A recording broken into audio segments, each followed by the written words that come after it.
Alhamdulillahirabbil alamin. Allahumma sholli ala sayyidina Muhammad wa ala ali sayyidina Muhammad. Setiap kita manusia pasti akan menyesal di dunia ini. Kalau kita hidup di dunia tapi kita nggak mengerti, tak punya ilmu tentang karakteristik dan sifat dari dunia itu sendiri. Karena dunia ini singkat, cepat waktunya berlalu. Tapi dunia yang singkat, yang cepat waktu berlalu ini yang akan menentukan kehidupan kita setelah kita meninggalkan alam dunia ini. Maka ibarat orang membeli sebuah mobil, dia beli mobil tadi yang begitu bagus tadi, dia beli dengan harga yang mahal, tapi dia tak punya ilmu tentang mobil. Ternyata setelah dia periksa mobil tadi, ternyata mesinnya keropos, ternyata bekas kena banjir. Akhirnya dia menyesal, kenapa tak punya ilmu ketika membeli mobil. Maka sama, kita akan menyesal di kehidupan dunia ini kalau kita tak punya ilmu, tidak mengenal karakteristik dan sifat dari dunia itu sendiri. Karena tiadalah penipu yang paling ulung di muka bumi ini, yaitu adalah tipu daya dari dunia ini yang berkolaborasi dengan setan untuk menyesatkan semua manusia bagaimana tersesat dari jalan Allah yang lurus. Maka Allah peringatkan kita dalam surat Al-An'am ayat 32. Apa kata Allah? Wa mal hayatud dunya la'ibun wa lahun walad darul akhiratu khairul ladzina taqun afala ta'qilun. Dan sesungguhnya kehidupan dunia ini hanyalah hiburan, permainan dan hiburan belaka. Dan adapun kehidupan kangkung akhirat itu adalah jauh lebih baik bagi orang-orang yang bertakwa. Apakah kamu tidak berfikir? Dalam ayat lain Allah berkata, wa mal hayatud dunya illa mataul gurur, bahwa kehidupan dunia ini hanyalah senda gurau, permainan hiburan yang menipu belaka. Maka hari ini ibarat kita melihat film sinetron. Kita adalah aktornya, kita adalah pemeran utamanya. Maka agar kita bisa berperan dengan baik, tentu kita harus tahu naskah, alur cerita yang akan kita perankan. Maka di kehidupan dunia ini kitalah aktornya, kitalah pemeran utamanya.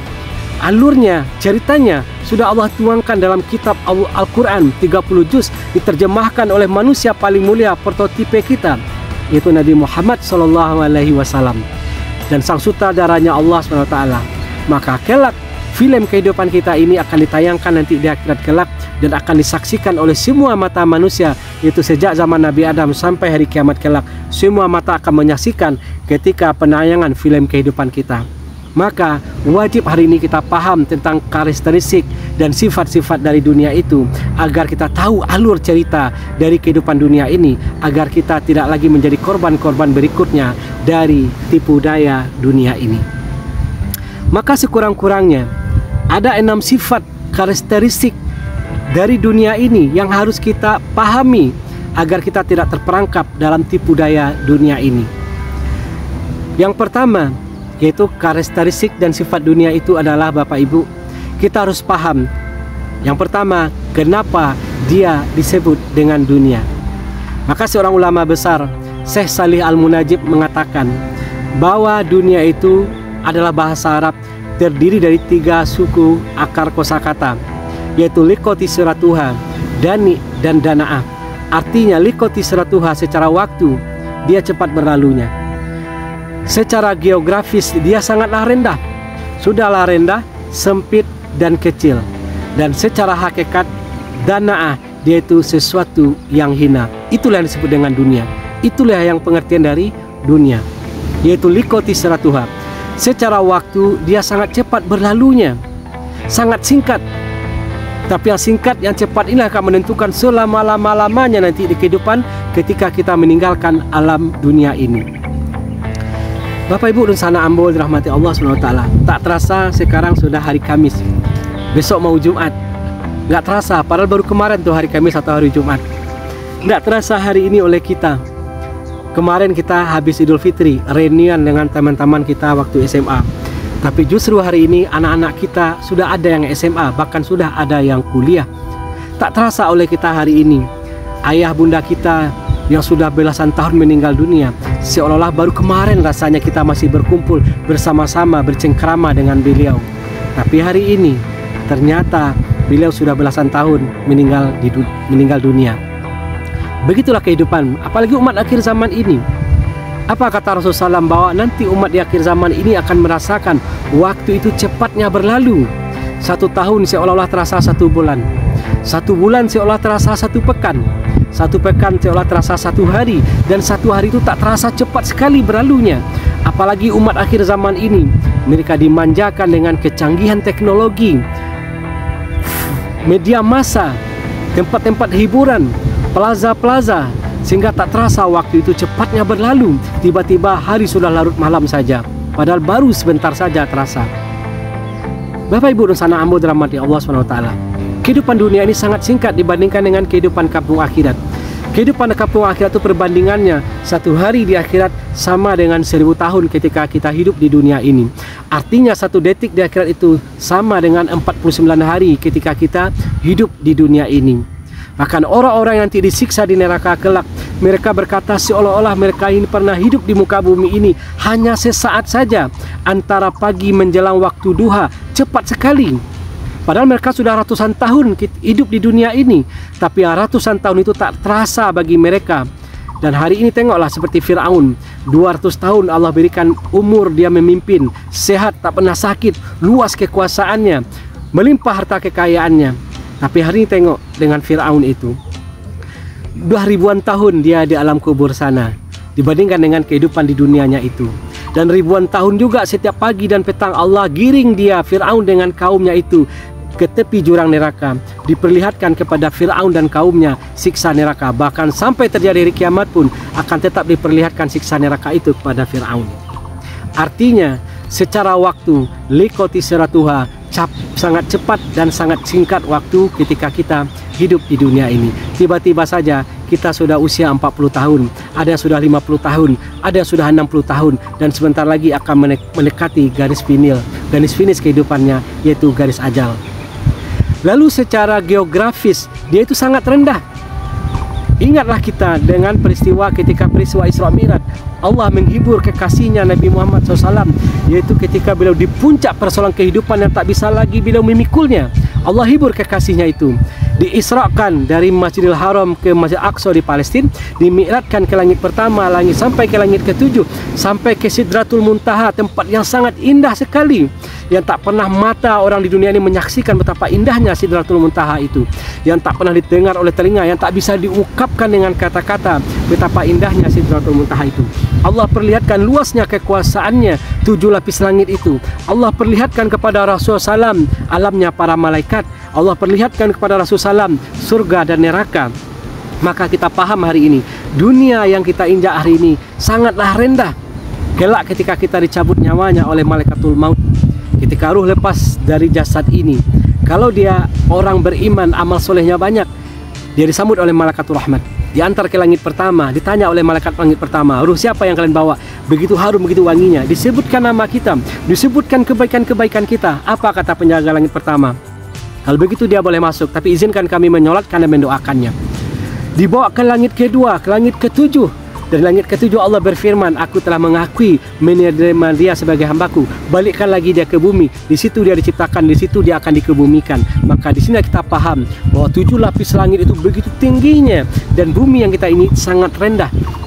Secara geografis dia sangat rendah, lalu sangat kecil dan sempit. Di belakang ada pantai. Celup tangan kita, jari kita ke laut itu, angkat, maka tetes pertama yang jatuh itu, itulah dunia. Selebihnya itulah kehidupan kampung akhirat. Lalu secara hakikat dunia ini adalah sesuatu yang sangat hina sekali. Maka Sayyidina Umar bin Khattab pernah melewati tumpukan sampah yang sangat busuk. Sahabat yang lain ikut bersamanya menutup hidungnya, tak tahan mencium bau busuk itu. Lalu apa kata Sayyidina Umar bin Khattab? Kenapa kalian tutup hidung kalian? Bukankah itu dunia yang dulu kalian berlari-lari, berlomba-lomba mengejarnya, saling bermusuhan, saling memutus silaturahmi, bahkan saling membunuh satu sama lainnya? Itulah dunia. Digambarkan dunia itu oleh Sayyidina Umar bin Khattab seperti tumpukan sampah yang sangat busuk. Kapan terasa hinanya dunia ini? Kelak kalau Bapak Ibu dan sanak ambo ditakdirkan masuk ke surga Allah, baru kita paham dunia ini sangat hina sekali. Apa yang kita makan semua jadi kotoran, tapi kelak di akhirat apa yang kita makan semuanya keluar menjadi keringat yang sangat harum sekali. Ini yang pertama yang harus kita pahami tentang karakteristik dan sifat dari dunia itu, bahwa secara waktu dia sangat singkat, sangat cepat berlalu. Secara geografis dia sangat rendah, dan secara hakikat dunia ini adalah sesuatu yang sangat hina, dibandingkan dengan kehidupan yang kekal abadi nanti selama-lamanya di akhirat. Lalu sifat yang kedua dari dunia ini, Allah umpamakan dunia ini seperti air hujan yang turun ke muka bumi. Dalam surat Al-Kahfi ayat 45, maka apa kata Allah SWT? Dan berilah perumpamaan. Maka dalam surah Al-Kahfi ayat 45 apa kata Allah? Dan berilah perumpamaan kepada manusia, kehidupan dunia adalah sebagai air hujan yang kami turunkan dari langit, maka menjadi subur karenanya tumbuh-tumbuhan di muka bumi. Kemudian tumbuhan-tumbuhan itu menjadi kering yang diterbangkan oleh angin, dan adalah Allah Maha Kuasa atas segala sesuatu. Artinya, kehidupan dunia ini diumpamakan oleh Allah SWT seperti curah hujan yang turun dari langit ke muka bumi ini. Maka Imam Al-Qurtubi menjelaskan, ternyata ada sekurang-kurangnya 4 persamaan antara karakteristik sifat dunia dengan curah hujan yang turun ke muka bumi. Apa persamaan antara curah hujan dan sifat karakteristik dunia itu? Bahwa air hujan ketika jatuh, ketika hujan turun itu ke muka bumi, dia tidak pernah betah, tidak pernah senang berada di suatu tempat. Dia akan selalu berpindah dari suatu tempat ke tempat yang lainnya. Begitu juga dengan sifat dunia ini. Dia tidak pernah betah, bermukim pada suatu kaum, pada suatu kelompok, pada seorang individu. Dia akan dipergilirkan. Masa kejayaan, masa kehancuran akan dipergilirkan. Susah, senang akan dipergilirkan. Menangis, tertawa akan dipergilirkan. Sedih, senang akan dipergilirkan. Begitulah kehidupan dunia ini. Akan dipergilirkan masa kejayaan dan masa kehancuran itu. Bapak Ibu dan sana ambo yang dirahmati Allah SWT. Ada orang dulu waktu kecilnya sangat bahagia. Sampai SMA dia sangat bahagia karena orang tuanya berlimpah harta. Suami, istri, ayahnya bekerja. Ke sekolah dia pakai mobil. Dia presenter, wajahnya cantik, sering diundang ke luar negeri. Tapi justru di usia 45 tahunnya, ketika dia ditipu oleh suaminya, uangnya diambil 500 juta, rumahnya terjual, mobilnya terjual, sehingga tinggal dikontrakan dengan anak-anaknya, dengan ayah bundanya yang tiba-tiba jatuh bangkrut. Lalu dia wafat dalam keadaan sakit kanker payudara karena depresi yang luar biasa setiap harinya, hutang di mana-mana, bahkan banyak orang mencaci maki dia karena hutangnya yang belum dibayar. Artinya, dulu waktu kecil, remaja sampai dia menikah, dia sangat bahagia. Tapi diputar balikkan oleh Allah, diganti masa kejayaan itu dengan kehancuran. Sayangnya dia tidak merespon dengan bertobat kepada Allah SWT. Tapi ada orang-orang yang masa kecilnya sangat susah, sampai dia kuliah dia harus jual, menjadi kuli bangunan, kuli angkut di pasaraya, semir sepatu. Tapi subhanallah, karena ketaatannya, karena berbaktinya kepada orang tua, hari ini dia telah bekerja, dia punya rumah, punya mobil, anak-anaknya soleh dan soleha. Masya Allah, Allah pergilirkan kepada setiap kita masa kejayaan kehancuran itu. Dan air hujan tidak pernah senang betah berada di satu tempat. Lalu sifat dari curah hujan itu, dia cepat menguapnya. Ketika curah hujan telah selesai, matahari menyinari bumi, maka ada air yang tergenang itu tiba-tiba menguap, hilang. Begitu juga dengan kehidupan dunia ini, cepat menguapnya, cepat hilangnya. Mana dulu orang-orang hebat itu kalau dia datang disambut dengan karpet merah, dipuji-puji oleh orang lain, disanjung-sanjung, diminta tanda tangan. Tengok artis-artis tahun 80-an, ganteng-ganteng, cantik-cantik. Tapi sekarang kalau yang masih hidup, coba ada yang sakit-sakitan, ada yang di kursi roda, bahkan orang pun tak tahu lagi dengan dia. Mobil tahun 80-an mewah sekali, semua orang kagum, takjub. Hari ini menjadi barang rongsokan. Dan begitulah kehidupan dunia ini, cepat menguapnya, cepat hilangnya. Lalu sifat dari curah hujan itu ialah, kalau terlalu banyak, dia bisa menjadi masalah, bisa menjadi musibah bahkan. Dunia terlalu banyak mendatangi kita, sedangkan iman kita lagi lemah pada waktu itu, maka siap-siap kita akan banjir, akan menjadi masalah bagi kita. Akhirnya apa yang terjadi? Wahan, cinta dunia, dan takut kepada kematian. Dunia terlalu banyak datang kepada kita, sedangkan iman belum begitu mantap, maka yang terjadi adalah akan menjadi bala bagi kita di kehidupan dunia ini. Akan masuk perangkap dari perangkap-perangkap dunia. Karena betapa banyak orang hari ini akan menjadi orang terkaya di muka bumi hari ini, tapi mereka jauh dari Allah SWT. Lalu karakteristik dari curah hujan itu ialah kalau kita terlalu larut dengan air hujan itu, kita akan basah. Larut kita dengan kehidupan dunia, kita juga akan masuk dalam perangkap tipu daya dunia ini.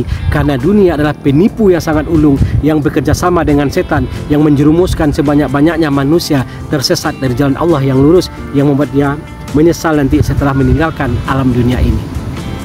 Nah, ini sifat yang kedua, karakteristik dari kehidupan dunia ini. Lalu yang ketiganya, sifat dan karakteristik dari kehidupan dunia ini adalah bahwa setiap manusia yang hidup di muka bumi ini pada hari ini, hakikatnya mereka lagi menjalani hukuman di dunia ini. Ibnu Qayyim al-Jauziyah beliau mengatakan, hakikatnya kampung asal setiap manusia itu adalah surga, dan mereka lagi menjalani hukuman di dunia ini. Maka barang siapa yang bisa kembali ke surga, sungguh dia telah berada di jalan yang lurus, jalan yang benar.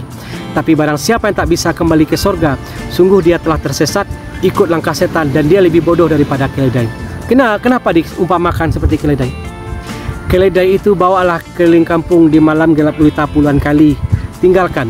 Maka niscaya keledai yang dinisbatkan kebodohan, kepandiran kepadanya itu, dia akan bisa kembali ke kandangnya dengan selamat di keesokan harinya.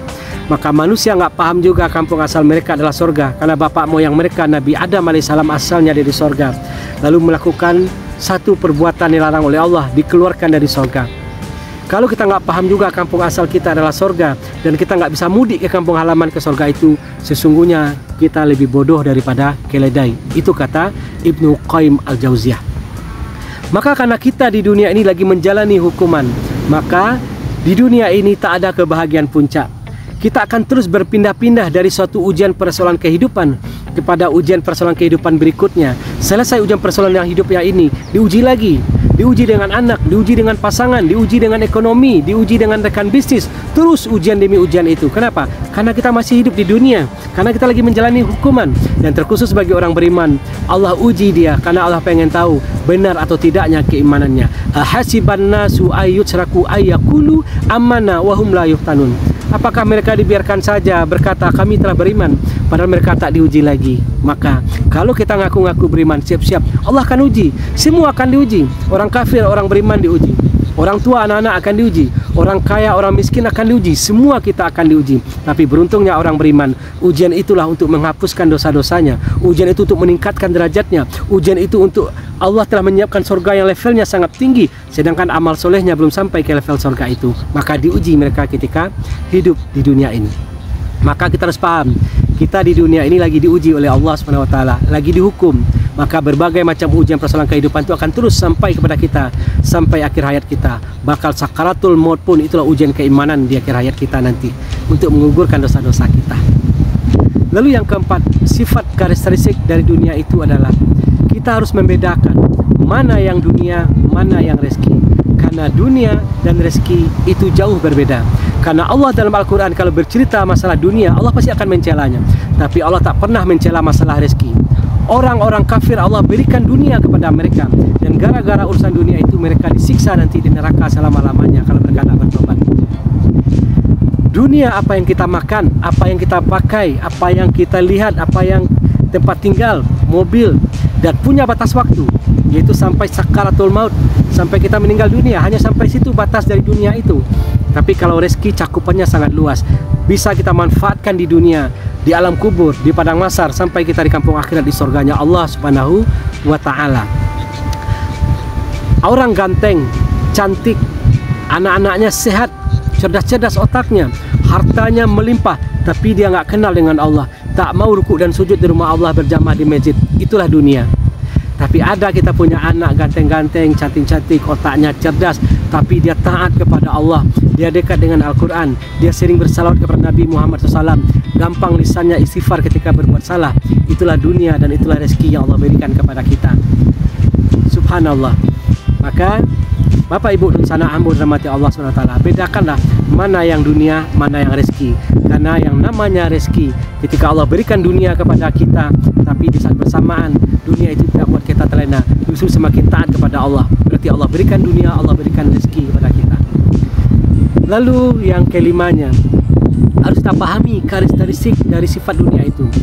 Sebanyak apapun dunia yang Allah berikan kepada kita, itu belum menjamin segala-galanya. Sampai dunia yang datang kepada kita itu yang banyak itu membuat kita lebih taat kepada Allah SWT. Karena Allah kalau memberikan dunia kepada seseorang, Allah memberikan kepadanya, baik kepada orang beriman, baik kepada orang kafir, Allah akan berikan dunia kepada mereka. Tapi Allah hanya memberikan iman kepada orang-orang yang Dia cintai. Allah memberikan dunia kepada seorang bisa jadi karena Allah ridho kepada mereka, seperti Nabi Sulaiman, Nabi Daud, seperti Abdurrahman bin Auf, Sayyidina Utsman bin Affan radhiyallahu. Atau Allah benci kepada mereka, seperti Qarun, diberikan harta melimpah tapi lupa diri. Akhirnya Allah tenggelamkan Qarun dengan harta-hartanya. Pada Qarun dulunya adalah orang yang miskin, yang taat beribadah kepada Allah. Minta kepada Nabi Musa agar didoakan menjadi kaya raya. Ketika kaya raya, Qarun lupa, masuk dalam tipu daya dunia.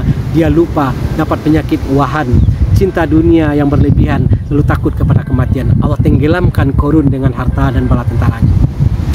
Lalu yang terakhir, sifat dan karakteristik dari dunia itu adalah bahwa masalah urusan dunia ini Allah telah menjaminnya, Allah telah menakarnya dan tak akan pernah tertukar. Semua makhluk yang ada di permukaan bumi ini telah Allah jamin dunianya, tapi Allah belum menjamin kehidupan kampung akhirat kita. Maka fastabiqul khairat. Kalau kita paham dengan ini bahwa jatah dunia kita telah Allah takar, tak akan pernah tertukar. Rezeki yang sudah Allah tentukan buat kita tak akan pindah kepada orang lain. Maka orang-orang beriman, dia paham dan dia tak akan mencari sesuatu yang haram yang Allah murkai. Kenapa? Karena Allah yang telah menentukan takarannya dari rezekinya itu. Dia akan terus berusaha mencari yang halal-halal saja. Dunia telah Allah takar, dunia telah Allah jamin buat kita semuanya.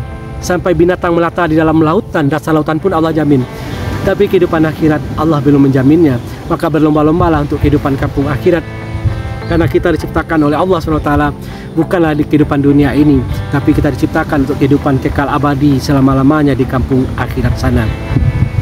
Dunia sementara, akhirat selama-lamanya. Bapak Ibu dan sanak dirahmati Allah SWT, kalau ada manfaat dari program mengulang-ulang kaji ini, lancar kaji dia coba diulang ini, silakan like, share, subscribe.